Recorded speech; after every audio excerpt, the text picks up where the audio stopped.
దివంగత సీఎం తన తండ్రి వైఎస్ రాజశేఖర్ రెడ్డి ఆశయాల కోసమే కాంగ్రెస్ పార్టీలో చేరానని వైఎస్ షర్మిల స్పష్టం చేశారు. ఏపీ కాంగ్రెస్ చీఫ్ నియామకాలపై షర్మిల రేపు అధికారికంగా బాధ్యతలు స్వీకరించనున్నారు. ఈ నేపథ్యంలో ఇవాళ ఏపీకి ఇడుపులరాయలోకి తండ్రి వైఎస్ రాజశేఖర్ రెడ్డి సమాధి వద్ద ఆమె నివాళులు అర్పించి ఆశీస్సులు అందించుకున్నారు.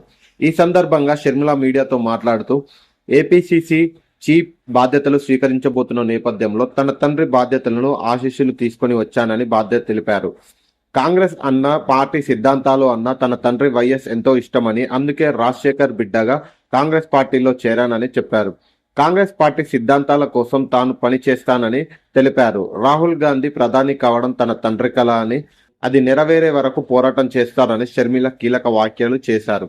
తనను నమ్మి ఆంధ్రప్రదేశ్ రాష్ట్ర కాంగ్రెస్ బాధ్యతలు అప్పగించిన హైకమాండ్కు ఈ సందర్భంగా ఆమె మరోసారి ధన్యవాదాలు తెలిపారు.